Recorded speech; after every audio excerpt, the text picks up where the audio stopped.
Hey loves, it's Claudia and welcome back to the vlog. Prepared dinner which was delicious.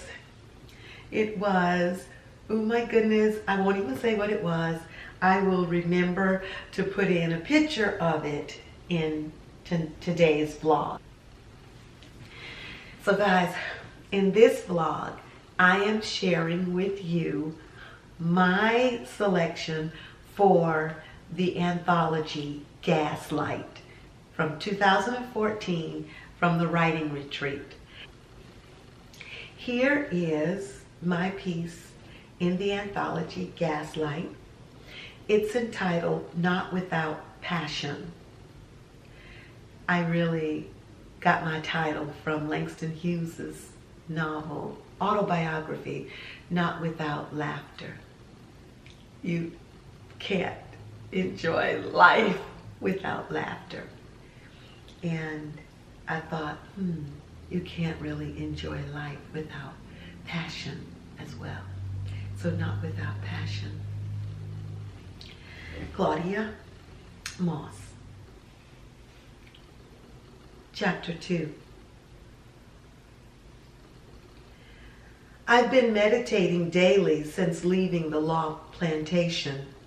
In quiet moments, with zilch thoughts breaking through to advise me I'm borderline crazy and need to make myself useful by cleaning out the garage, I envision being born again. Not in the sense Dew's mama would see the ceremony, which would be me finally coming to my senses after all of the misguided teachings for which Sapphira is held accountable. According to Big Mama Sassafras, if my dad had allowed her to come in and pray and sprinkle holy oil and water in the corners of the new house he bought in '63 in Arizona, of all places, calling himself bringing his dream girl home, she might have helped him bless Jesus in and that great spirit of Sapphira's out.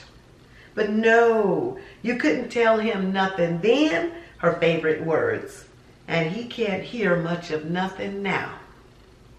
Knowing Big Mama, me being born again equates a weekend visit with her outside of Montgomery, Alabama, complete with sheets and deacons and down-home singing and creek water, even today. But for me, it equates being right where I am. After all, how many people can boast they staged their own rebirth? For mine, how many people? For mine, I am robed and sitting on this freshly vacuumed Persian rug, my lap a white bowl in the center of the family room, facing the deck. The wooden blinds are drawn not to bend the light from the moon streaming in through the sliding glass doors. Every piece of the cushioned wrought iron deck furniture moved to the side. The view of the backyard is tranquil, fenced, and tree-lined. Around me croons the sweetness of silence. High on the wall, adjacent to the windows, are paintings of a black Madame Butterfly and the Caress. My prized paintings, one a gazelle-looking Asian-kissed sister, and the other two striking women, one draped across the white swathed lap of the other. My Afrocentric semi-art gallery, the room is a temple of oversized floor pillows, an ocean of white tea lights and decorative glassware, and a low-standing altar in the corner near the fireplace. The flat screen and pushed-back matching sofas appear unrelated, flat incongruent.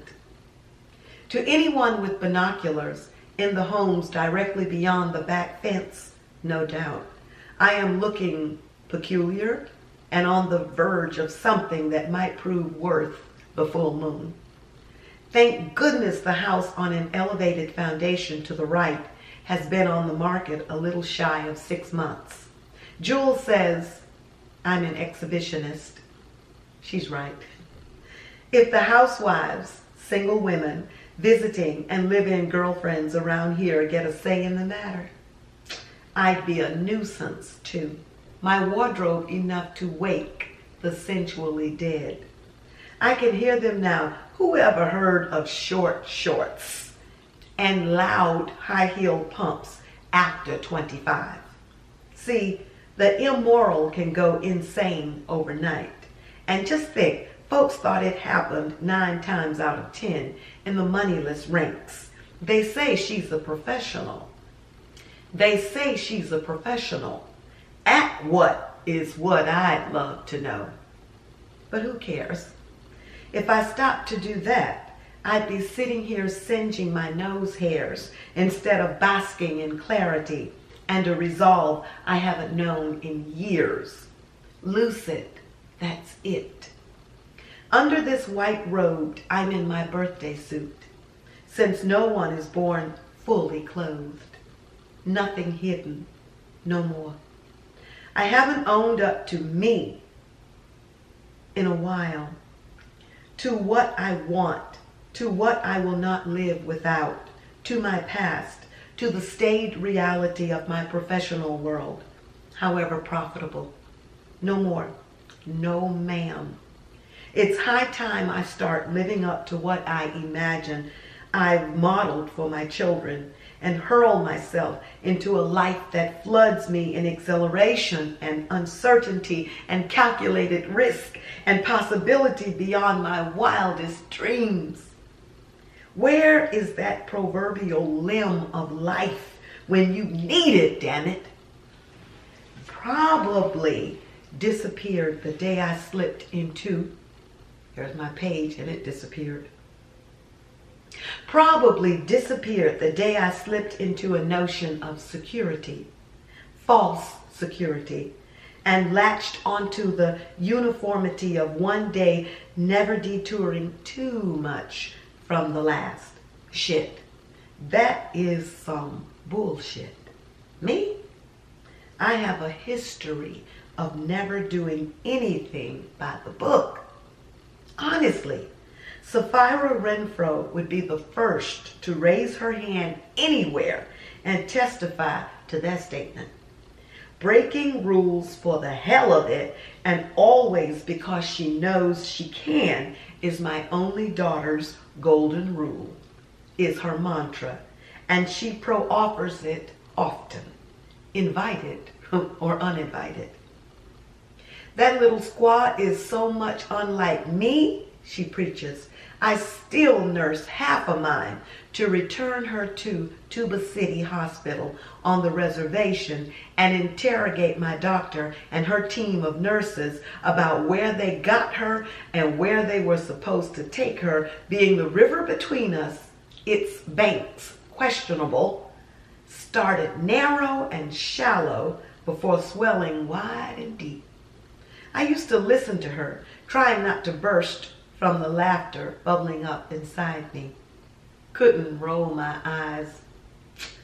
Even though my father's baby browns used to threaten water at Sapphira's speechifying, he never bowed to me back-talking her or reminding her that the blend of native and black blood in me made for an addicting cocktail. The silky black braid snaking my back, a replica of the glossy one bouncing against hers.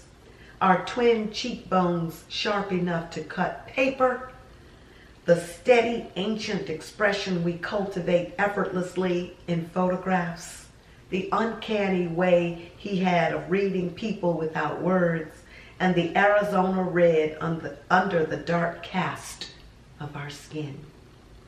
What widened Sapphira's river later, muddying its banks, was me choosing to plan a family with a woman who'd, years later, be my ex and prove just as trifling as any no-count man, Sapphira's exact expression.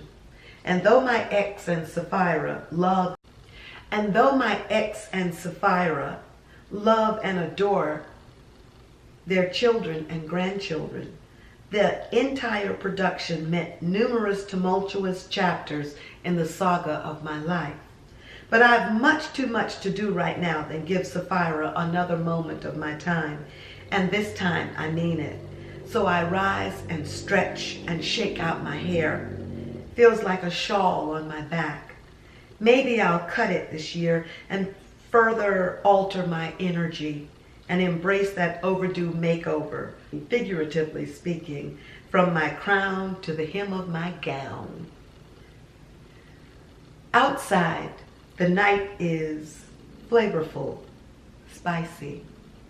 The air vibrates with the night symphony, insects chirping, grass dancing under evening breezes, distant barking, neighbors' voices on the wind, an occasional car humming nearby, and the sonata of houses clapping and creaking, whining and singing. Shrouded in moonlight, the deck waits patiently for the show to begin. Off to the right sits a monster pot, its mouth tinny, earlier when I poured pail after pail of hot water into its wide, fat belly. Tonight, it's a womb. Usually it's a huge artistic arrangement for flowers and vegetables and spices and herbs. I had it emptied 2 days ago. Had it scoured inside and out thanks to Coltrane, who, bless his heart, would love to do more than service my lawn. So he jumps at whatever I ask, though I compensate him for every side order, lest he misconstrues the fact he'll never be my man. He's been around long enough to have seen my lovers and friends and their lovers. Yet this knowing fails to dim the orange-red flame in his eyes whenever he sees me. That is definitely something I'm releasing tonight for my birthday. The notion of falling in love with unavailable women. Speaking of bull, that is Coltrane's present and my history. Besides, now that I think about it, it's simple. Part of me cuts the rest of me off from love, from what I say I want. Wasted fucking energy is what it is. The fear of love separates me from the life I envision in the foolishness of thinking I'll attract the same plastic partners from my past. In passionless relationships, trapped in believing I won't be able to say what's really on my mind, like, please leave, Miss Mama, please. Nope. There is no reason. If I begin articulating the ones percolating on the surface of this train wreck, the gas below will become obnoxious and will be blown to bits in the explosion. Bye. Hold on. My labor pains are set to begin at 10:30 p.m. According to my cell on this wrought iron end table, I'm 5 minutes away from the gestational fun, so I get still. Fill and empty my lungs, preparing for a magical new existence. Somewhere off in the yard, something moves. I hear a scampering, a quick rustle of leaves. Short of the police stepping out of the darkness to inquire after what I'm about to do, it's on. Then it happens. At the appointed time sharp, the Dolby sound system, piped to the deck, ruffles the evening air with a soft crashing of waves. Draped in the moon's amber spotlight, I untie the sash of my robe and lay it across the deck chair. In an instant, the night shifts its attention from the stars and focuses wholly on my flawless nudity. I'm throbbing everywhere. Inch by inch, I lower myself into my amniotic fluids. First my wiggling toes, the pale pink pedicure pretty on my small dark feet. No corns, rough spots, or bunions. I've been pampering me for a long time. Then my ankles and legs sigh, taking in the luxurious wetness. The skin slick, shaved and silky, my legs have been dubbed intoxicating, dangerous. Walking and running stone mountain trails keeps them on women's lips. I grip the sides of the pot as a June breeze kisses the length of my thick thighs. My eyes close to take it all in. Now, tingling, I know a tad more about why skinny dipping tops my 2012 things to do list. Delicious, that's how it feels. Skin, water, air. Of course, to this, I imagine the woman who takes my breath away and returns it with steamy kisses lighter than mist. I'm nearly orgasmic when the warmth laps my behind and airbrushes its lips over my curve just under the pink barbell in my navel, the startled moisture caressing me, inciting a quiet riot in my hips, making them shiver and bounce. Then the gulping water rises, kissing and lapping, nibbling and lathing, devouring my back and trembling belly, delighting and fondling my palm-sized breasts, moving and consuming until only my face remains dry, my braid heavy against my neck and back. Feels like heaven, so serene, so blissful. Red rose petals from the dozen I bought at the farmer's market on Ponce float by my mouth. Every once in a while, my lips disappear below the water, and I blow bubbles and laugh and fountain wetness over my head and the sides of the pot. Then I go in for a plump raspberry, nip it between my teeth, tonguing and spinning it, and chewing with a newfound pleasure, as though its seeds and pinkish folds have never found their way between my lips. I savor more. My lashes flutter, sealing the flavor.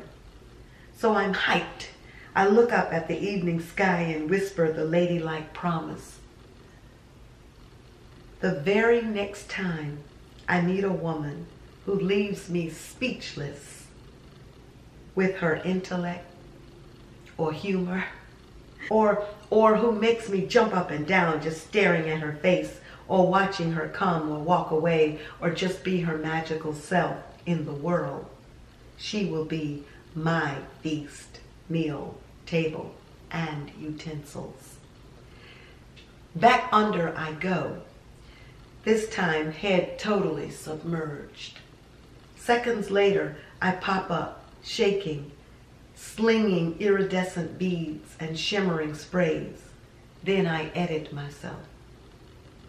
There is nothing unladylike about that promise. I say it aloud. There is nothing unladylike about that promise. As of tonight, I no longer govern myself by the world's perception of anything. Hell, I'm grown. Do you hear me, Madam Knight? I'm me, divinely perfect in who I am. My definition of me shifting and changing at my whim. Why? Because I'm not bossy. I'm grown. Whoever I say I am, I am.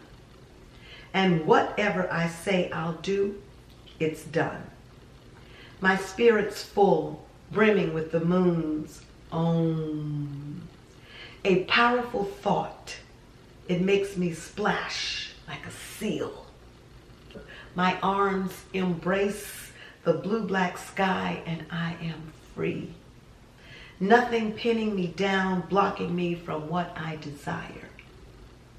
Under the rose moon or the strawberry moon, which Sapphira says are the proper names for a full moon in June, I gather myself, move into a meditative posture, legs pressed into my belly, thumb to my forefinger, back straight, eyes clamped, and silently speak my wishes to the night wind.